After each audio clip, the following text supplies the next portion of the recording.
ಅಂತ ಹೇಳಿದರೆ ನೀ ನಿಲ್ಲಿಸುವವನಲ್ಲ. ಬೇಕು ಬೇಕು ಎಂಬ ಭಾವದಿಂದ ಮುಂದಕ್ಕೆ ಬಂದ್ರೆ ಕೊಡಬೇಕಾದನ್ನು ಬಿಟ್ಟು ಬೇರೊಂದನ್ನು ನೀ ಕೊಡುವವನೂ ಅಲ್ಲ. ಕೃಷ್ಣ ಸಾಕು. ನೀ ದೇವರು ಎಂಬ ಭಾವವನ್ನು ಹೊರತುಪಡಿಸಿ ನಿನ್ನನ್ನು ಕಾಣಲಿಲ್ಲಲ್ಲ ನಾನೀಗ.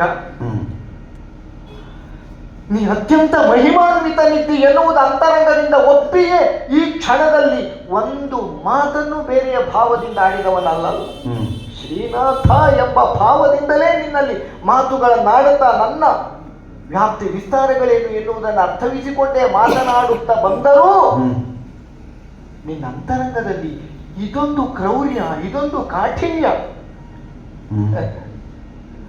ಕರುಣೆ ಎಂಬ ಭಾವವನ್ನು ಹೊರತುಪಡಿಸಿದರೆ ಭಗವಂತ ದೈವದಲ್ಲಿ ಇನ್ನೊಂದು ಭಾವ ಇಲ್ಲ ಅಂತ ಪ್ರಾಜ್ಞರಾಡಿದ್ರು ಸತ್ಯ.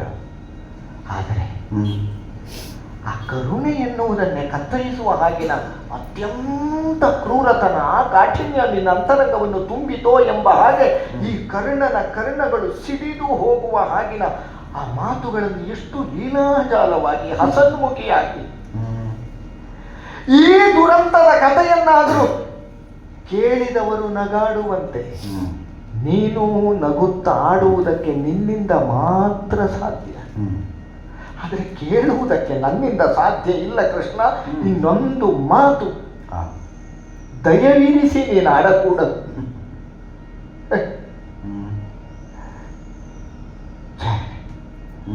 ಯಾವ ಸಂಗತಿಯನ್ನು ನಾ ಸಾಯುವುದರ ಒಳಗೆ ಒಮ್ಮೆ ತಿಳಿಯಬೇಕು. ಯಾಕೆ ನನ್ನ ಅಂತರಂಗದಲ್ಲಿ ಹುಟ್ಟುವ ಅನೇಕ ಪ್ರಶ್ನೆಗಳಿಗೆ ಇದಮಿತ್ತಂ ಎನ್ನುವ ಒಂದು ಉತ್ತರ ದೊರೆಯಬೇಕು ಅಂತಾದ್ರೆ ನಾ ಎಲ್ಲಿ ಹುಟ್ಟಿದೆ ಎಂಬ ಸತ್ಯ ನನಗೆ ಅರ್ಥವಾಗಬೇಕು. ಇಲ್ಲದಿದ್ರೆ ಸೂತರ ಕೇರಿಯಲ್ಲಿ ಸೂತಪಾಲಿತ ಪುತ್ರನಾಗಿ ಬೆಳೆಯುತ್ತಾ ಆ ಅನ್ನವನ್ನೇ ಉಂಡುತ್ತಾ ಆ ಸೂತ ಕೇರಿಯ ರಾಧೆಯ ಎದೆಯ ಹಾಲನ್ನೇ ಕುಡಿದು ಬೆಳೆದಂತಹ ಕರ್ಣನ ಅಂತರಂಗದಲ್ಲಿ ಯಾಕೆ ಹೀಗೆ ಹುಟ್ಟುತ್ತದೆ ಆಸೆ ಆಕಾಂಕ್ಷೆಗಳು? ರಥದ ಮೂಕಿಯಲ್ಲಿ ಸಾರಥಿಯಾಗಿ ಕುಳಿತು ಚಮ್ಮಟಿಕೆಯನ್ನು ಹಿಡಿದು ಕುದುರೆಗಳನ್ನು ಹೊಡೆಯುವುದಕ್ಕೆ ಅಪ್ಪ ಚಮ್ಮಟಿಕೆಯನ್ನು ಕೊಟ್ಟರೆ ಮನಸ್ಸಾಗುವುದಿಲ್ಲ.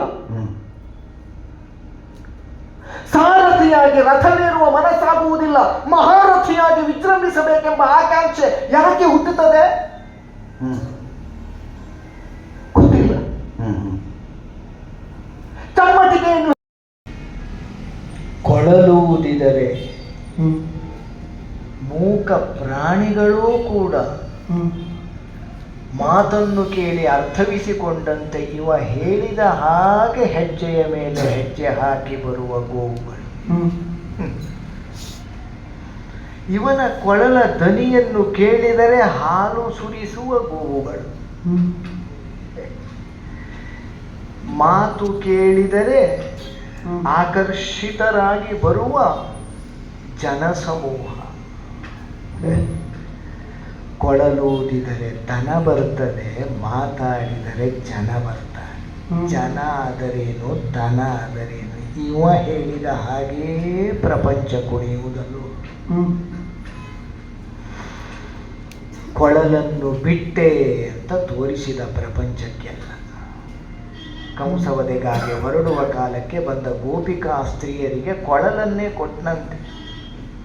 ವೇಣು ವಿಸರ್ಜನ. ಕಂಠವೇ ಕೊಳಲಾಗಿರುವವನಿಗೆ ಬೇಕು ಕೊಳಲು. ಆ ಕೊಳಲ ನಾದ ಮಾತಾಡಿದರೆ ವೇದ ಎಲ್ಲ ಸತ್ಯ. ಆದರೆ ಕೊಳಲನ್ನು ಬಿಟ್ಟವ ಮತ್ತೆ ಕರುಳನ್ನೇ ಹಿಡಿದನಲ್ಲ. ಕೆಲವರಿಗೆ ಕೊಳಲಿನಿಂದ ಮಾತಾಡಿಸ್ತಾನೆ, ಕೆಲವರನ್ನು ಕರುಳು ಹಿಡಿದು ಮಾತಾಡಿಸ್ತಾನೆ. ನಾಲಿಗೆಯಿಂದ ಕಟ್ಟುವುದಕ್ಕೆ ಬಂದ ಎನ್ನುವ ಊಹೆಯಿಂದ ಎಚ್ಚರಿಕೆಯಿಂದಲೇ ಮಾತಾಡುವುದಕ್ಕೆ ತೊಡಗಿದ್ದು ನಾನು. ಆದರೆ ಇವ ನಾಲಿಗೆಯಿಂದ ಕಟ್ಟುವುದಲ್ಲ, ಕುಂತಿಯ ಕರುಳನ್ನು ತಂದು ಕರುಳಿನಿಂದಲೇ ಕೊರಳು ಬಿಗಿ ಬಿಗಿದು ಮಾತಾಡು.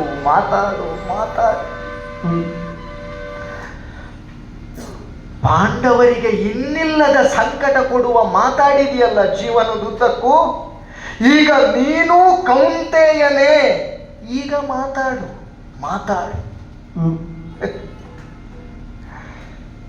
ಆಹಾರವನ್ನು ಕೊಟ್ಟು ಕೊಬ್ಬಿಸಿ ಕಡಿಯಲ್ಪಡುವ ಕುರಿಯ ಕೊರಳ ಉಬ್ಬಿದ ನರವನ್ನು ಕಂಡು ಸಂತಸ ಪಡೆದು ಕತ್ತಿ ಎತ್ತುವ ಕಟುಕನಂತೆ ಕರುಳಿನಿಂದ ಕೊರಳನ್ನು ಸುತ್ತಿ ಉಬ್ಬಿದ ನರನಾಡಿಗಳನ್ನು ಕಂಡು ಈಗ ಕತ್ತರಿಸಿದರೆ ಹೆಚ್ಚಿನ ನೆತ್ತರು ಚಿಮ್ಮುತ್ತದೆ ಎಂಬ ಆ ಕಟುಕನ ಭಾವವನ್ನೇ ತಳೆದವನ ಹಾಗೆ ನಗಾಡುತ್ತಾ ನಿಂತಿದ್ದಾನೆ. ಹೌದಲ್ಲ, ಕತ್ತರಿಸಿದ ಲಕ್ಷ್ಯ ಅವನಾಡಿದ ಯಾವ ಮಾತುಗಳೂ ಅಲ್ಲ. ಇದು ಅಂತರಂಗಕ್ಕೆ ಸ್ಪಷ್ಟ. ಅವನಾಡಿದ್ದೆಲ್ಲ ಸತ್ಯವೇ, ಆದರೆ ಮಾತಾಡಬೇಕಾದದ್ದೀಗಲ್ಲ ಎನ್ನುವುದು ಎಂಥವನಿಗಾದರೂ ಅರ್ಥವಾಗುವುದಲ್ವೋ? ಹಾಗಾದರೆ ಕತ್ತರಿಸುವುದು ಕರ್ಣನನ್ನಾದರೂ ಅವನಿಗೆ ಲಕ್ಷ್ಯ ಇರುವುದು ಕುರುಪತಿ ಎಂಬಲ್ಲಿ ಯಾವ ಸಂಶಯವೂ ಇಲ್ಲ. ಕೊಲಿಸಲಾರೆನು ಸರ್ವಥ. ಕೊಲ್ಲುವವರು ಪಾಂಡವರಲ್ಲ, ಪಾಂಡವರನ್ನು ಕೈ ಆಯುಧಗಳನ್ನಾಗಿಸಿ ಕೊಲ್ಲುವವ ನಾನು.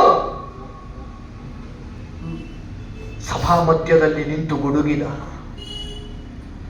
ಆದರೆ ಬುದ್ಧಿವಂತಿಕೆ ನೋಡಿದ. ಇವ ಪಾಂಡವರನ್ನು ಕೈ ಆಯುಧಗಳಾಗಿಸಿ ಕೊಲ್ಲುತ್ತೇನೆ, ಅದರಲ್ಲಿ ನನ್ನನ್ನೂ ಸೇರಿಸಿ ಆಯುಧವನ್ನಾಗಿ ಮೊದಲು ಹೊಡೆಗೆ ಚಿಂತೆ ಸುಯೋಧನ. ಪಾಂಡವರ ಧುರಕ್ಕೆ ನಾಲಿಗೆ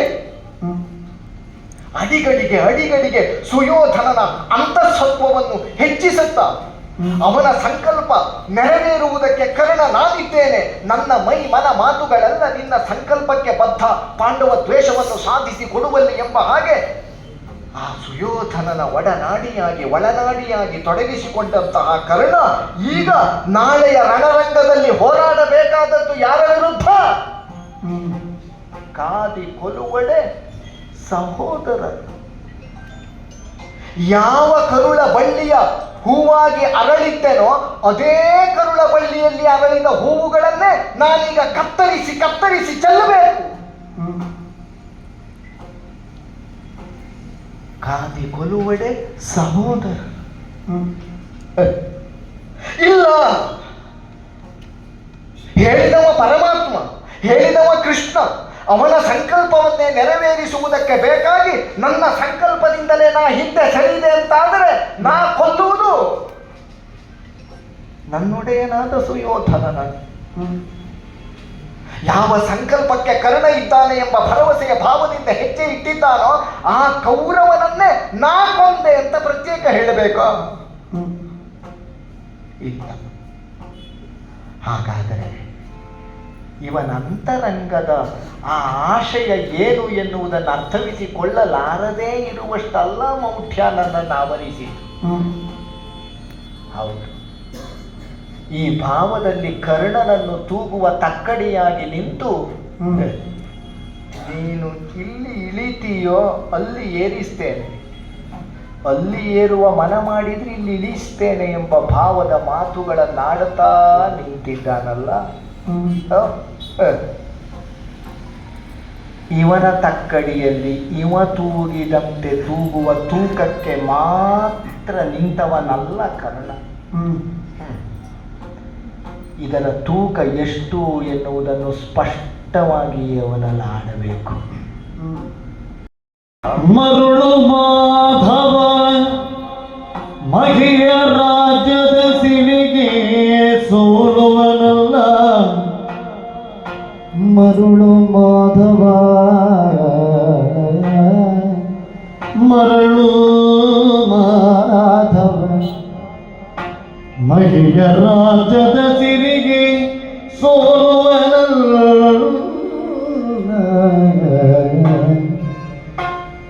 ಕೌಂತೆಯರು ಸುಯೋಧನರನಗಿ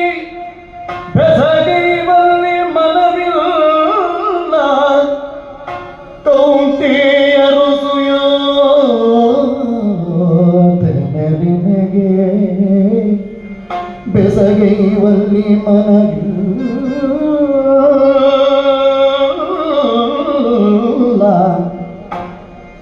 ಹೊರಿದ ತಾರಂಗಿ ಹರಿಗಳ ಶಿರವ ಹರಿದೊಪ್ಪಿಸುವಿನಿಂಬ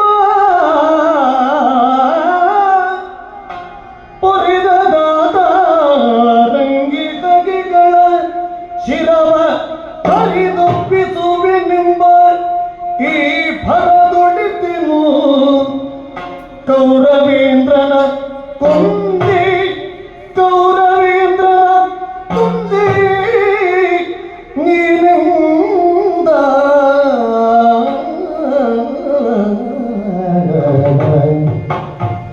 ಮರುಳು ಮಾಧವ ಮಹಿಯ ರಾಜ್ಯದ ತಿರುಗಿ ಸೋಲುವನಲ್ಲ ಮರುಳು ಮಾಧವ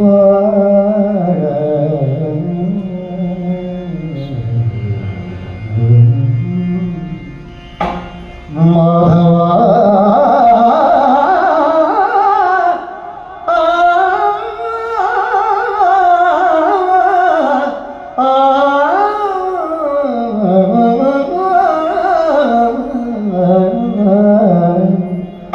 ಮಾಧವ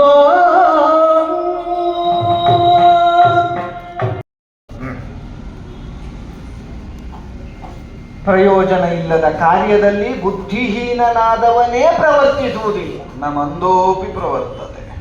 ಇನ್ನು ಬುದ್ಧಿ ಇದ್ದವನ ಪಾಡೇನು? ಬುದ್ಧಿ ಇಲ್ಲದವ ನೀನಲ್ಲ ಎಂಬುದನ್ನು ನಾನಂದೇ ಅರ್ಥವಿಸಿಕೊಂಡವ. ನಿನ್ನ ಮುಂದೆ ಬುದ್ಧಿ ಇದೆ ಅಂತ ಬೀಗಿದವನ ತಲೆಯಲ್ಲಿ ಯೋಚಿಸುವ ಮಿದುಳೇ ಇಲ್ಲ ಅಂತ ಮಾಡಬಲ್ಲೆ. ನಾನು ಮಹಾ ಅಜ್ಞಾನಿ ಇದ್ದೇನೆ, ಮಂದನಿದ್ದೇನೆ ಅಂತ ನಿನ್ನ ಪದಮೂಲದಲ್ಲಿ ತಲೆ ಬಗ್ಗಿಸಿದವನ ತಲೆಗೆ ನೀನೇನೇನನ್ನೆಲ್ಲ ಅಲಂಕಾರವಾಗಿ ತೊಡಿಸ್ತಿ ಎನ್ನುವುದಕ್ಕೆ ಪ್ರಪಂಚದಲ್ಲಿ 10 ಹಲವು ಉದಾಹರಣೆಗಳಿವೆ. ಮಾಧವ, ಓ ನನಗೆ ಹಿಡಿಯಿತು. ಯಾವುದು? ಹುಚ್ಚು. ಬಿಡ್ಲಿಲ್ವಾ? ಬಿಡಿಸುವುದಕ್ಕಾಗಿ ನೀ ಬಂದದ್ದಿದ್ದರೆ ಇಷ್ಟು ಮಾತಾಡಬೇಕಾದದ್ದೇ ಇರಲಿಲ್ಲ. ಅದನ್ನು ಹಿಡಿಸುವುದಕ್ಕಾಗಿ ಬಂದದ್ದರಿಂದಲೇ ನಿನಗಾದರೂ ಇಷ್ಟು ಮಾತಾಡಬೇಕಾಯಿತು. ಕೃಷ್ಣ, ಬೆಣ್ಣೆ ತಿಂದು ಬೆಳೆದವನಂತಲ್ವಾ? ಬೆಣ್ಣೆಯನ್ನೇ ತಿಂದು ಬೆಳೆದವ. ಹಾಲು ಕುಡಿಯುವ ಯೋಗ ಇಲ್ಲದೆ ಹುಟ್ಟಿದ ಕಣ್ಣೀರನ್ನೇ ಹಾಲಾಗಿಸಿ ಚಪ್ಪಲಿಸಿದ ಕರ್ಣನೆದುರಿಗೆ ಜೀವನ ಪೂರ್ತಿ ಬೆಣ್ಣೆ ತಿಂದೇ ಬದುಕಿದವ ಬಂದು ಕಣ್ಣೀರಿನ ಮಹತ್ವವನ್ನು ಹಾಲಿನ ಮಹತ್ವವನ್ನು ವಿಸ್ತರಿಸುವುದನ್ನು ಕಂಡಾಗ ನಿನಗೆ ಬೆಣ್ಣೆ ತಿಂದು ಗೊತ್ತೇ ಹೊರತು ಕಡೆದು ಬೆಣ್ಣೆ ತಿಂದ ಅಭ್ಯಾಸ ಇಲ್ಲ. ಕಡೆದಿಟ್ಟ ಬೆಣ್ಣೆಯನ್ನು ಕದ್ದು ತಿಂದದ್ದೇ ಹೆಚ್ಚು. ತಿನ್ನುವುದು ನೀ ಹೇಗೆ ತಿನ್ನು. ನೀ ಕದಿಯಲಿ ಅಂತಲೇ ಬೆಣ್ಣೆ ಇಟ್ಟವರು ಇದ್ದಾರಂತೆ ಗೋಕುಲದಲ್ಲಿ. ಹೌದು. ಅದು ಹೇಗೆ ಕದ್ದಾಗುತ್ತದೋ ನೀನೇ ಹೇಳಬೇಕು. ಯಾಕೆ ನೀ ಬಂದು ಕದೀಲಿ ಅಂತ ಬಾಗಿಲು ತೆರೆದಿಡುದು. ಹೌದೌದು. ಕೃಷ್ಣ, ಓ ಬೆಣ್ಣೆಯನ್ನು ಕಡೆಯುವುದು ಅಂದರೆ ಮೊಸರನ್ನು ಕಡೆದು ಹುಟ್ಟುವ ಬೆಣ್ಣೆ. ಹೌದೌದು, ನವನೀತ ಗಡಿಗೆಯಲ್ಲಿರ್ತದೆ. ಆ ಬೆಣ್ಣೆ ತಿನ್ನುವವನಿಗೆ ಒಂದು ಲಕ್ಷ್ಯ ಬೇಕು. ಏನು? ಕಡೆಯುವಾಗ ಗಡಿಗೆ ಒಡೆಯದಂತೆ ಕಡೆದು ಸಿಗುವ ಬೆಣ್ಣೆಯನ್ನು ತಿನ್ನಬೇಕು. ಬೆಣ್ಣೆ ತಿನ್ನುವ ಆತುರದಲ್ಲಿ ಗಡಿಗೆ ಒಡೆಯಬಾರದು. ನಾನು ಗಡಿಗೆ ಒಡೆದು ತಿಂದ ಬೆಣ್ಣೆಯೇ ಹೆಚ್ಚು. ಅದನ್ನು ನೆನಪಿಸುವುದಕ್ಕಾಗಿಯೇ ನೀ ಬೆಣ್ಣೆ ತಿಂದ ಪ್ರಕರಣವನ್ನು ಆಯ್ದುಕೊಂಡದ್ದು ಯಾಕೆ ಬಲ್ಲಯ್ಯ? ಕೌರವನೆಂಬ ಗಡಿಗೆಯಲ್ಲಿದ್ದ ಕರ್ಣನೆಂಬ ನವನೀತವನ್ನು ಗಡಿಗೆ ಒಡೆದೇ ಕೈ ಹಾಕಿ ತೆಗೆದು ತಿಂದಿಯಲ್ಲ ನೀನು. ಹೌದೌದು, ಅರ್ಥವಾಗುತ್ತದೆ ಕೃಷ್ಣ. ಯುದ್ಧ ತಪ್ಪಿಸುವುದಕ್ಕಾಗಿ ಕರ್ಣ ಈಗ ಸತ್ಯ. ಕೌಂತೆಯನಾಗು, ಯುದ್ಧ ತಪ್ಪುತ್ತದೆ. ಎಡದಲ್ಲಿ ಕುರುಸೇನೆ, ಬಲದಲ್ಲಿ ಪಾಂಡವರು, ನಿನ್ನ ನೋಲೈಸುವರು, ನಡುಗೆ ಗದ್ದುಗೆಯೇರು. ಹೌದು, ಚಕ್ರವರ್ತಿಯಾಗು. ಇದು ದ್ವೇಷ ಹುಟ್ಟಿದ ಮೇಲೆ ಸುಡುವ ಹಂತಕ್ಕೆ ಬಂದ ಮೇಲಲ್ಲ. ಹಾ. ಇದು ಪ್ರಾಮಾಣಿಕವಾಗಿ ಹೌದಾದರೆ ಈ ದ್ವೇಷ ಹುಟ್ಟುವ ಕಾಲಕ್ಕೆ ಬರಬೇಕಾದ್ದು. ಹುಟ್ಟುವ ಕಾಲಕ್ಕೆ ಬರದೆ ಅದು ಬೆಳೆಯುವುದಕ್ಕೆ ಬೇಕಾದ ಪೂರಕವಾದ ವಾತಾವರಣವನ್ನೆಲ್ಲ ದೈವವೇ ಸೃಷ್ಟಿಸಿಕೊಡುತ್ತಾ ಈಗ ಸುಟ್ಟು ಬೂದಿಯಾಗುವ ಹಂತಕ್ಕೆ ಬಂದು ಮೊದಲಿನ ಬೀಜದ ನೆನಪಾಗಿಸಿದರೆ ಬೆಂಕಿ ಹತ್ತಿ ಉರಿಯುವುದಕ್ಕೆ ತೊಡಗಿದೆ. ಈಗ ಬೀಜ ಎಲ್ಲಿದೆ? ಆ ಬೀಜಕ್ಕೆ ಮತ್ತೆ ಮೊಳಕೆಯೊಡೆಯುವ ಶಕ್ತಿ ಉಂಟೋ? ಒಮ್ಮೆ ಬೀಜದ ಕವಚ ಕತ್ತರಿಸಿ ಮೊಳಕೆ ಮೇಲೆ ಬಂತು ಅಂತಾದ್ರೆ ಮತ್ತೆ ಬೀಜದಲ್ಲಿ ಮೊಳಕೆ ಒಡೆಯುವುದಕ್ಕಿಲ್ಲ. ಒಂದು ಬೀಜದಿಂದ ಒಮ್ಮೆ ಮಾತ್ರ ಮೊಳಕೆ ಒಡೆಯುವುದು. ಹೌದು. ಆ ಮೊಳಕೆಯೊಡೆಯದಂತೆ ತಡೆಯದ ದೈವ ಮೊಳಕೆಯೊಡೆದು ಚಿಗುರೆಡೆದು ಹೆಮ್ಮರವಾಗಿ ವಿಷದ ಫಲಗಳೆಲ್ಲ ತುಂಬಿ ತಿನ್ನುವುದಕ್ಕೆಲ್ಲರೂ ಕೈಯಲ್ಲಿ ಹಿಡಿದು ಬಾಯಲ್ಲಿ ಹಾಕಿ ಆಗಿದೆ ಯುದ್ಧ. ಈಗ ಬಂದು ನೀ ಮನ ಮಾಡಿದರೆ ಯುದ್ಧ ತಪ್ಪುತ್ತದೆ.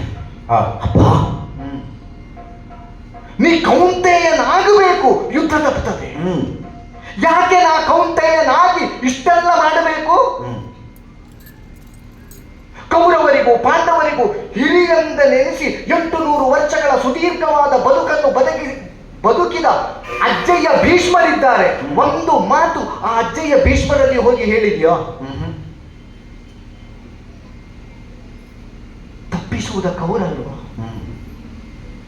ಕೌರವ ಪಾಂಡವರಿಬ್ಬರ ಕೈಯಲ್ಲೂ ಶಸ್ತ್ರವನ್ನು ಕೊಟ್ಟು ಹೊಡೆದಾಡುವುದು ಹೇಗೆ ಅಂತ ಪಾಠ ಮಾಡಿದ ದ್ರೋಣರು ಇನ್ನೂ ಸುಯೋಧನನ ಆಸ್ಥಾನ ಮಂಟಪದಲ್ಲಿಯೇ ಇದ್ದಾರೆ. ನೀ ರಣವೀಲ್ಯ ಹಿಡಿದು ಹೊರಟರು ನಾ ನಿನ್ನ ಹಿಂದೆ ಬರುವವರಲ್ಲ ಅಂತ ಭೀಷ್ಮರು ಕುಳಿತಿದ್ದಾರೆ, ದ್ರೋಣರು ಕುಳಿತಿದ್ದಾರೆ. ಅವರಲ್ಲೂ ನೀ ಮೊದಲು ಯುದ್ಧ ತಪ್ಪಿಸುವ ಮಾತಾಡಬೇಕಾದ್ದು. ಸಭೆಯಲ್ಲೊಂದು ಶಾಸ್ತ್ರಕ್ಕೆ ಮಾತಾಡುವಾಗ ಹೇಳಿದೆ, ಮರಣವಂ ಬಯಸಿರ್ಪನಿ ಕಳಂ ಮಗುಳೆನ್ನ ದೂರದಿರಿ. ಹೌದು, ಮತ್ತೆ ದೂರಬೇಡಿ, ದೂರುವುದಿದ್ರೆ ಈಗಲೇ ದೂರಿ ಅಂತ ಹೇಳಿದ್ದಾರೆ. ಆ ಸಭೆಯಲ್ಲಿ ನಾನು ಇದ್ನಲ್ಲ, ನಿನ್ನ ಹೆಸರು ಹೇಳಲಿಲ್ಲ. ಹೌದಾ? ಯಾಕೆ? ನನಗೆ ಮತ್ತೆ ಮಾತಾಡುವುದಕ್ಕುಂಟು. ಬದುಕಬೇಕಾದವರ ಸಾಲಲ್ಲಿ ನಾ ಇಲ್ಲ ಕೃಷ್ಣ. ಓಹೋ, ಹಾಗಾದರೆ ಯುದ್ಧ ತಪ್ಪಿಸಬೇಕಾದ ವ್ಯಕ್ತಿಗಳೆಲ್ಲ ಇರುತ್ತಾ ಇದುವರೆಗಿನ ಪ್ರಪಂಚದ ದೃಷ್ಟಿಯಲ್ಲಿ ಸಾಯಲೇಬೇಕಾದಂತಹ ಕರ್ಣನನ್ನು ಕರೆತಂದು ನೀನಾಡುತ್ತಿ. ನೀ ಕೌಂತೆಯ, ನೀ ಬದುಕು.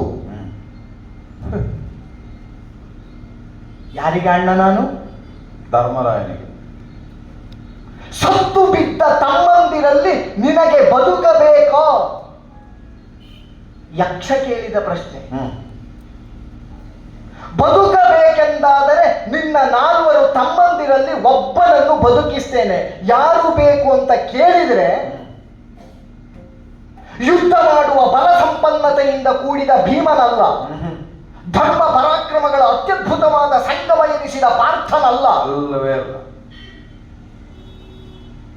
ನಕುಲ ಬದುಕಲಿ. ಮಾತ್ರೇಯನಾದ ನಕುಲ ಕೌಂತೆಯನಾಗಿ ನಾನು ಅಂತ ಹೇಳಿದ. ಕುಂತಿ ಹೆತ್ತ ಮಕ್ಕಳಲ್ಲಿ ನಾ ಬದುಕಿದ್ದೇನೆ ಸಾಕು. ಮಾದ್ರಿ ಹೆತ್ತ ಮಕ್ಕಳಲ್ಲಿ ಒಬ್ಬ ಬದುಕಲಿ. ಸತ್ಯ. ಅದೇ ಕುಂತಿ ಹೆತ್ತ ಮಕ್ಕಳನ್ನು ಕೊಲ್ಲುವ ಸಂಕಲ್ಪದಿಂದ ಇರುವ ಕರ್ಣನಲ್ಲಿ ನೀ ಹೇಳ್ತಿ ಧರ್ಮರಾಜನಿಗೆ ಅಣ್ಣನಾಗು. ಆಗುವುದಕ್ಕೆ ಸಾಧ್ಯವೋ? ತಮ್ಮಂದಿರನ್ನು, ಸತ್ತು ಬಿದ್ದ ತಮ್ಮಂದಿರನ್ನು ಬದುಕಿಸುವ ಯೋಗ್ಯತೆ ಇರುವ ಧರ್ಮರಾಜನಿಗೆ ಬದುಕಿದ ತಮ್ಮಂದಿರನ್ನು ಕಾಣಲಾಗದೆ ಕಡಿಯುವ ಸಂಕಲ್ಪ ಮಾಡಿದ ಕರ್ಣನಲ್ಲಿ ಬಂದು ಹೇಳ್ತಿ ನೀ ಧರ್ಮರಾಜನಿಗೆ ಅಣ್ಣನಾಗು ಅಂತ. ನೀ ಕರ್ಣನನ್ನು ಏರಿಸುವುದಾ, ಧರ್ಮರಾಜನನ್ನು ಕೆಳಕ್ಕೆ ತಳ್ಳುವುದಾ? ಆ ಭೀಮನಿಗೂ ನಾ ಅಣ್ಣ ಆಗಬೇಕಲ್ವ? ಮಾನವನ್ನು, ಪ್ರಾಣವನ್ನು, ಅನ್ನವನ್ನು ಅನವರತ ಇಟ್ಟು ಕಾಪಾಡಿದಂತಹ ನನ್ನೊಡೆಯನಾದ ಸುಯೋಧನನ ಕೊಲೆ ಹೊಡೆಯುತ್ತೇನೆ ಎಂಬ ಸಂಕಲ್ಪದ ಮಾತುಗಳನ್ನಾಡಿದಂತಹ ಅಹಂ ದುರ್ಯೋಧನಂ ಹಂತ ಹೇಳಿದ್ದಾರೆ. ದುಶ್ಯಾಸನನ ಎದೆ ಬಗೆದು ಪಾತಾಸ್ಮಿ ಮೃಗರಾಡಿವ. ಹೌದೌದು, ಹೇಳಿದ್ದಾರೆ. ಅವನಿಗೆ ನಾನೀಗ ಸುಯೋಧನ ಬದುಕಿರುತ್ತ ಆ ಭೀಮನಿಗೆ ನಾ ಅಣ್ಣ.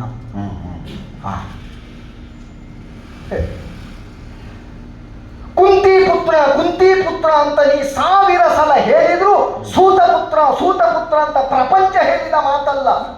ಮತ್ಸ್ಯಯಂತ್ರ ಭೇದನದ ಸಭೆಯಲ್ಲಿ ದ್ರೌಪದಿಯಾಡಿದ ಮಾತು ಕಿವಿಗೆ ಶೂಲದಂತೆ ಇರಿಯುವ ಆ ನೆನಪನ್ನು ಹಚ್ಚ ಹಸಿರಾಗಿರಿಸುವಲ್ಲಿ ಒಂದು ಪ್ರಧಾನ ಕಾರಣ ಆ ಪಾಂಚಾಲಿಯನ್ನು ಮತ್ಸ್ಯಯಂತ್ರದ ಭೇದನ ಮೂಲಕವಾಗಿ ಗೆದ್ದ ಪಾರ್ಥ.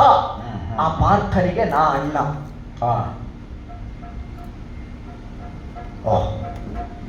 ಸೂತಪುತ್ರನನ್ನು ವರಿಸುವುದಕ್ಕಲ್ಲ, ಕೌಂತೆಯರಲ್ಲಿ ಅಗ್ರಗಣ್ಯನಾದ ಪಾರ್ಥನನ್ನು ವರಿಸುವುದಕ್ಕಾಗಿಯೇ ಹುಟ್ಟಿದವಳು.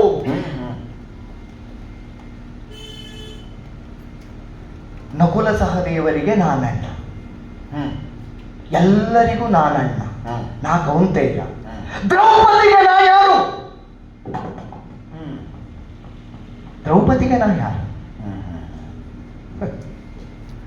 ಎಡದಲ್ಲಿ ಪಾಂಡವರು, ಬಲದಲ್ಲಿ ಕೌರವರು, ಎಲ್ಲಿ ಬೇಕಾದ್ರೂ ನಿಲ್ತಾರಲ್ವಾ? ದ್ರೌಪದಿಯಲ್ಲಿ ನಿಲ್ಲಿಸ್ತಿ. ಎಲ್ಲಿ ನಿಲ್ಲಬೇಕು ಅಂತ ನೀವು ಬಯಸ್ತೀವಿ? ಅದು ನನ್ನ ಬಯಕೆಯ? ಹೇಳಿದ್ದು ನೀವು. ಈಗ ಇಷ್ಟೆಲ್ಲ ಕೇಳಿದ್ದು ನನ್ನ ಬಯಕೆಯಿಂದ ಕೇಳಿದ್ದ ಅಲ್ಲ ಕೃಷ್ಣ. ನನ್ನ ಬಯಕೆಗೆ ನೀ ಬೆಲೆ ಕೊಡುವುದ? ಪ್ರಪಂಚದಲ್ಲಿ ಯಾರ ಬಯಕೆಗೆ ನೀ ಬೆಲೆ ಕೊಡ್ತಿ? ಧರ್ಮಾತ್ಮರ ಬಯಕೆಗೆ. ನಾ ಹೌದಾ? ಅಲ್ಲ. ಹಾಗಾದ್ರೆ ಯಾಕೆ ಮಾತಾಡ್ತಿ? ಉಂಟೋ ನೋಡುವ ಅಂತ. ಅದಿಲ್ಲ ಎನ್ನುವ ನಿರ್ಣಯ ಆದ ಮೇಲಲ್ಲ ಉಂಟೋ ಇಲ್ಲವೋ ಅಂತ ಪ್ರಶ್ನೆ ಮಾಡುವುದು. ನೀ ನಿರ್ಣಯ ಮಾಡಿದ್ದರಿಂದಲೇ ಬಂದು ಹೇಳ್ತಾ ಇರುವುದಲ್ವ. ನಿನಗೆ ಪ್ರಶ್ನೆ ಉಂಟು ಇದು ಅಂತ ಆದ್ರೆ ನೀ ಮೊದಲೇ ಅದನ್ನು ಪರೀಕ್ಷೆ ಮಾಡುವುದಿಲ್ವ? ರಣವೀರ್ಯವನ್ನು ಪಡೆದು ಹೊರಟೆ ನೀನು. ನಿನ್ನ ಈ ಕೌಶಲದಿಂದ ನೀ ಒಡೆದ ಗಳಿಗೆಗೆ ಕೌರವ ಅಂತ ನಾನು ಆಡಿದೆ. ಒಡೆದೆ ನೀನು. ಇಲ್ಲದಿದ್ರೆ ರಕ್ಷಾ ಕವಚವಾಗಿ ನಿಂತ ಕರ್ಣನೆಂಬ ಕೌರವನ ಕವಚವನ್ನು ಕತ್ತರಿಸಿ ಒಗೆದೆ. ಸುಲಭದಲ್ಲಿ ಹೇಳುವುದಿದ್ರೆ ಭೇದೋಪಾಯದಿಂದ ಹೊಕ್ಕಿರಿದೆ. ನಮ್ಮೊಡೆಯ ಕೇಳಿದ್ನಂತೆ ನಿನ್ನಲ್ಲಿ ಬಂದು, ಹೊಕ್ಕಿರಿಯಲಾಗದು ರಣದಿ. ಕೇಳಿದ್ದಾನೆ. ನಿನ್ನ ಮನೆಗೇ ಬಂದು ಕೇಳಿದ್ದಾವ. ನನ್ನ ತಲೆಯ ಬುಡದಲ್ಲಿ ಕುಳಿತು ನನ್ನ ತಲೆ ತಿರುಗಿಸುವುದಕ್ಕೆ ನೋಡಿದ. ತಿರುಗುವ ತಲೆಯೋ ನಿನ್ನದು? ಚಕ್ರ ಮಾತ್ರ ತಿರುಗುವುದಲ್ವಾ? ಭೂಮಿಯೂ ತಿರುಗುತ್ತದಲ್ಲ, ಅದಕ್ಕೆ ನಾ ಪತಿ ಅಲ್ವಾ? ತಿರುಗುವ ಭೂಮಿಗೆ ಶಾಶ್ವತನಾದ ನೀ ಪತಿ. ಹಾಗಾದರೆ ತಿರುಗಬೇಕಾದದ್ದು ಯಾವುದು, ತಿರುಗದೆ ಇರುವುದು ಯಾವುದು ಎನ್ನುವುದು ಸ್ಪಷ್ಟವಾಗಿ ಗೊತ್ತುಂಟು. ನಿನ್ನ ತಲೆಯ ಮೇಲೆ ಬಂದು ಕುಳಿತನಂತೆ. ಈಗ ಗೊತ್ತಾಗ್ತದೆ ತಿರುಗಿದ್ದು ನಿನ್ನ ತಲೆಯಲ್ಲ, ತಿರುಗಿದ್ದವನ ತಲೆ. ಇಲ್ಲದಿದ್ರೆ ಮುಂದಿನ ಯುದ್ಧ ರಂಗದಲ್ಲಿ ನೀ ಹೊಕ್ಕಿರಿಯಲಾರದು ಅಂತ ಆಡಿನಾವ. ಅಂದ್ರೆ ನೀ ಯುದ್ಧ ರಂಗದಲ್ಲಿ ಮಾತ್ರ ಹೊಕ್ಕಿರೀತಿ ಎನ್ನುವ ಕಲ್ಪನೆ ಇತ್ತವನಿಗೆ. ಅಷ್ಟೇ ಅವತ್ತು ಹೇಳಿದ. ನೀ ಅವನ ತಲೆ ತಿರುಗಿಸ್ಲಿಲ್ಲ ಅಂತ ಆಗಿದ್ರೆ ಅವ ಬುದ್ಧಿವಂತ ಅಲ್ಲ ಅಂತಲ್ಲ, ಅವ ಬುದ್ಧಿವಂತನೇ. ನಿನ್ನ ತಲೆಯ ಬಳಿ ಅವ ಕುಳಿತನೋ ಇಲ್ಲೋ, ಅಲ್ಲಿ ಅವನ ತಲೆ ತಿರುಗಿತು. ಯಾಕೆ ಹೇಳು? ನೀ ಊಟ ಮಾಡಿ ಬಂದ ಮನೆಯ ಯಜಮಾನ ತಲೆ ತಿರುಗಿ ಬಿಲ್ಲು ಮುರಿದ ನೋಡು ಸಭೆಯಲ್ಲಿ, ಹಾಗೆ ಅವನ ನಾಲಿಗೆ ತಿರುಗಿತು. ಇಲ್ಲದಿದ್ರೆ ಮುಂದಾಗುವ ಯುದ್ಧದಲ್ಲಿ ನೀ ಹೊಕ್ಕಿರಿಯಲಾಗದು ಅಂತಲ್ಲ. ಈ ಯುದ್ಧದ ವಿಷಯದಲ್ಲಿ ಕೃಷ್ಣ ನೀ ಒಂದು ಮಾತಾಡಕೂಡದು ಅಂತವನೇನಾದ್ರೂ ಕೇಳಿದ್ದರೆ, ಕೇಳಿದ್ರೆ ಸಂಧಾನಕ್ಕೆ ಬೇರೆ ಜನ ಬರಬೇಕಿತ್ತು. ಈಗ ಈ ಮಾತು ಕೇಳುವ ಅನಿವಾರ್ಯತೆ ಇರಲಿಲ್ಲ. ಯಾಕಂದ್ರೆ ಇದು ಯುದ್ಧ ಸಂಬಂಧಿಯಾಗಿ ನೀ ಮಾಡಿದ ಮಾತು. ಸರಿ ಸರಿ. ಅದಲ್ಲದಿದ್ರೆ ನೀ ಮಾತಾಡುತ್ತಿದ್ದೆ. ನಿನಗೇನು ಅವಕಾಶಕ್ಕೆ ಕೊರತೆಯ? ಈಗಿನ ಅವಕಾಶಕ್ಕೆ ಬೇಕಾದ ಸನ್ನಿವೇಶ ನೀ ಸೃಷ್ಟಿಸಿ ಅದಕ್ಕೆ ಎಷ್ಟೋ ಕಲ್ಪನೆಯ ಬಣ್ಣ ಹಚ್ಚು. ಅದು ಅರ್ಥವಾಗುವ ಅಂತರಂಗಕ್ಕೆ ಅರ್ಥವಾಗದೆ ಉಳಿಯುವುದಕ್ಕಿಲ್ಲ. ಆದ್ದರಿಂದ ದ್ರೌಪದಿಯನ್ನು ಎಲ್ಲಿ ನಿಲ್ಲಿಸ್ತಿ? ಬಿಡು. ದ್ರೌಪದಿಯ ಮೇಲಿನ ಕೆಟ್ಟ ವಾಂಛೆಯಿಂದ ನಾನು ಆಡುತ್ತಿರುವ, ನಾ ಕೇಳುತ್ತಿರುವ ಮಾತಲ್ಲ ಕೃಷ್ಣ. ವನವಾಸಕ್ಕೆಂದು ಹೊರಟು ನಿಂತ ಕಾಲಕ್ಕೆ ಮುಂದೆ ಹೋಗುತ್ತಿರುವ ಪಾಂಚಾಲಿಯ ಹಿಂದೆ ಹೋಗುತ್ತಿರುವ 5 ಮಂದಿ ಪಾಂಡವರನ್ನು ಕಂಡು ನೀನೇ ಹೇಳಿದ ಮಾತು. ಒಂದು ಹಸುವಿನ ಹಿಂದೆ ಹೋಗುತ್ತಿರುವ 5 ಹೋರಿಗಳಂತೆ. ನೀನೇ ಹೇಳಿದ. ನನ್ನೊಡೆಯ ಹ್ಮ್. 6ನೆಯವ ನಿನಗಾದರೇನು? 5ಆದವಳಿಗೆ 6ಆದರೇನು? ಇದೇ ನಾಲಿಗೆಯಿಂದ ಕೇಳಿದಂತಹ ಕರ್ಣನ ಎದುರಿನಲ್ಲಿ ದ್ರೌಪದಿ ಎಲ್ಲಿ ನಿಲ್ತಾಳೆ? ಹಾ. ಅವಳೆಲ್ಲೂ ನಿಲ್ಲಿ, ಹ್ಮ್. ನಾ ಹೇಗೆ ನೋಡು? ಹ್ಮ್. ಹ್ಮ್. ಹ್ಮ್. ಮಗಳೆಂದೋ ಹಾ. ಅವರೆಲ್ಲರಿಗೂ ಅಣ್ಣನಾಗಿ ನಾ ಅವಳನ್ನು ಮಗಳೆಂದೋ ಸೊಸೆಯೆಂದೋ ನಾ ನೋಡಬೇಕು? ಹ್ಮ್. ಕರ್ಣ ಕರ್ಣ ಪ್ರಪಂಚಕ್ಕೆ ಬುದ್ಧಿ ಇಲ್ಲ ಅಂತ ಮಾತಾಡುವ ಕರ್ಣನಿಗೆ ಹ್ಮ್. ನೀ ಪಾಠ ಮಾಡಿದ ಬಗೆ. ಹ್ಮ್. ಹ್ಮ್. ಕೃಷ್ಣ, ಹ್ಮ್. ನಿನ್ನ ಸಂಕಲ್ಪ ಈಡೇರಿತು. ಹ್ಮ್. ಯುದ್ಧದಲ್ಲಿ ನೀ ಹೊಕ್ಕಿರೀತಿಯೋ ಇಲ್ವೋ? ಹ್ಮ್. ನೀ ಯುದ್ಧ ಪ್ರಾರಂಭವಾಗದೇ ಹೊಕ್ಕಿರಿಯುವುದಕ್ಕೆ ಪ್ರಾರಂಭಿಸಿಬಿಟ್ಟೆ. ಹಾ. ಯುದ್ಧ ಇನ್ನು ಪ್ರಾರಂಭವೇ ಆಗಲಿಲ್ಲ. ಆದ್ರೆ ನಿನ್ನ ಯುದ್ಧ ಪ್ರಾರಂಭ ಆಗಿ ಆಯಿತು. ಹಾ. ದರ್ತಕನ ಗೆದ್ದು ಆಯ್ತು. ನೀ ತಲೆ ತೆಗೆಯುವುದಕ್ಕೆ ಪ್ರಾರಂಭ ಮಾಡಿ ಆಯಿತು. ಹ್ಮ್. ಆದರೆ ಹ್ಮ್. ಕೃಷ್ಣ, ಓ, ಊಟ ಯಾಕೆ ಮಾಡಲಿಲ್ಲ ಅಂತ ಕೇಳಿದ್ರೆ ಕೌರವನ ಅನ್ನ ನಿಷಿದ್ಧ ಅಂತ ಆಡಿದೆ. ಪಾಂಡವಾನಾಂ ದ್ವಿಷಂತೆ ರಾಜನ್ ಮಮ ಪ್ರಾಣಾಹಿ ಪಾಂಡವ. ಕೌರವನನ್ನ, ಕೌರವನನ್ನ. ನನ್ನ ಕೌರವ, ಹ್ಮ್. ಕೌರವನನ್ನ. ಈಗ ನೀ ಕೌರವನ ಅಣ್ಣ. ಕೌರವನಣ್ಣ ಅಲ್ಲ, ಕೌರವನನ್ನ. ಓ, ನಿನ್ನ ಕೌರವನ. ಕೌರವನ ಅನ್ನ ನಿಷಿದ್ಧವಾದ ಕೃಷ್ಣನಿಗೆ ಹ್ಮ್. ಕರ್ಣನ ಸ್ವೀಕೃತಿ ಹೇಗೆ ಗೊತ್ತೋ? ಹೇಗೆ? ಕೌರವನನ್ನ. ಹಾಗಾದ್ರೆ ಮುಟ್ಟುವುದಕ್ಕಿಲ್ಲ. ಕೌರವ ತನ್ನ ಪಾಲಿನ ಬೆಳೆಯೆಂದು ಬೆಳೆದ ಕೌರವನನ್ನ ಹ್ಮ್. ಸ್ವೀಕರಿಸ್ತೀಯಾ? ಇಲ್ಲ, ಇಟ್ಟರೆ ಚಿತ್ರಾಹುತಿ ಇಡ್ತೇನೆ ಬಾಳವೆಯವರೆಗೆ. ಅದಕ್ಕಾದರೂ ಈ ಅನ್ನ ನಿಷಿದ್ಧವೇ? ಹ್ಮ್. ಯಾಕೆ? ನೀ ಉಣ್ಣದೇ ಇರುವ ಅನ್ನವನ್ನು ಚಿತ್ರಾಹುತಿ ಇಡ್ಲಿಕ್ಕಿಲ್ಲ. ಇಲ್ಲ. ಕೊಡುವುದು ಯಮನಿಗೋ ಯಮಧರ್ಮನಿಗೋ ಆದರೂ ಅದೇ ನೀ ಉಣ್ಣುವ ಅನ್ನವನ್ನೇ ಕೊಡಬೇಕು. ಯಮನಿಗೆ ಇಡುವುದು ಅಂತ ಹೇಳಿದ್ದು. ಹಾಗಾದರೆ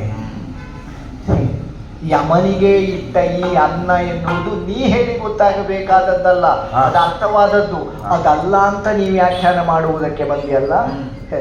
ತೂಗುವ ತಕ್ಕಡಿ ನಿನ್ನಲ್ಲಿದ್ರು ಹ್ಮ್. ತೂಗಲ್ಪಡಬೇಕಾದ ವಸ್ತುವಿನ ಭಾರ ಹ್ಮ್. ಅದು ನೀನೇ ಕೊಡುವವ ಅಂತಾದರೆ ಹಾ. ನನಗೆ ಗೊತ್ತಿಲ್ಲ. ಹ್ಮ್.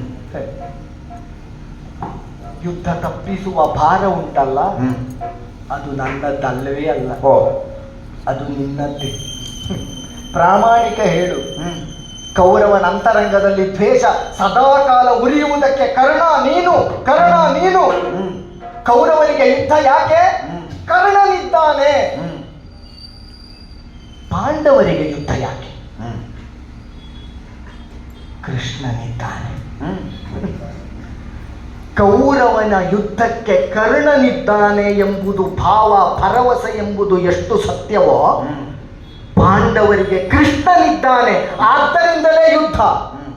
ಯುದ್ಧ ಬೇಡ ಎನ್ನುವುದು ಪ್ರಾಮಾಣಿಕವಾದ ಸಂಕಲ್ಪವಾದರೆ, ಯುದ್ಧ ಬೇಡ ಬೇಡ ಅಂತ ಕುಳಿತಿರುವ ಧರ್ಮರಾಜನಲ್ಲಿ ಹೋಗಿ ಒಂದು ಮಾತಾಡಿದರೆ ಸಾಕು, ಯುದ್ಧ ನಿಲ್ತದೆ. ನಾನು ಹೇಳುವುದಿಲ್ಲ. ಅದು ನನಗೆ ಗೊತ್ತು.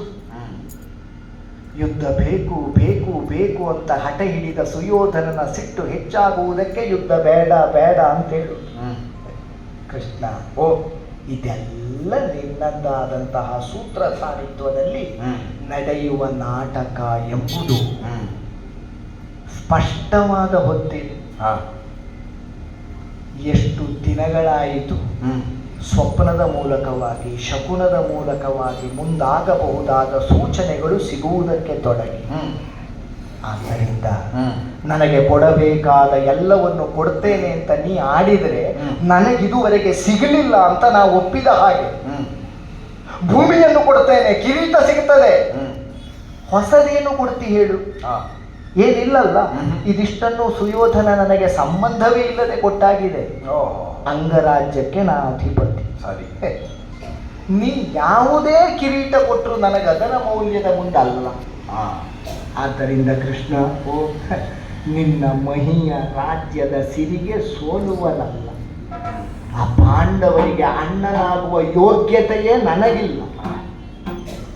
ಕೌರವನನ್ನು ಬಿಡುವ ಹ್ಮ್ ಯಾವ ಸನ್ನಿವೇಶಕ್ಕೂ ನಾ ಬದ್ಧನಲ್ಲ. ಹ್ಮ್. ನೀ ಕತ್ತರಿಸುವ ಪ್ರಯತ್ನ ಮಾಡಿದಷ್ಟು ಅವನನ್ನೇ ಅವಚಿಕೊಳ್ಳುವ ಕವಚ, ಆ. ಅದಕ್ಕೆ ಕರ್ಣ ಅಂತ ಹೆಸರು. ಸರಿ ಸರಿ ಸರಿ. ಈ ಕವಚವನ್ನು ರಣರಂಗದಲ್ಲಿ ಕತ್ತರಿಸದೆ ಹ್ಮ್ ಸುಯೋಧನನನ್ನು ಮುಟ್ಟುವುದಕ್ಕೂ ನಾ ಬಿಡುವುದಿಲ್ಲ. ಅಂದ್ರೆ ಮುಂದೆ ಯುದ್ಧದಲ್ಲಿ ನಿನಗೆ ಪಂಥಾಹ್ವಾನ, ಹೇಗೆ? ಅದರ ವಿಸ್ತಾರದ ಬಗೆ ಹೇಗೆ ಗೊತ್ತು?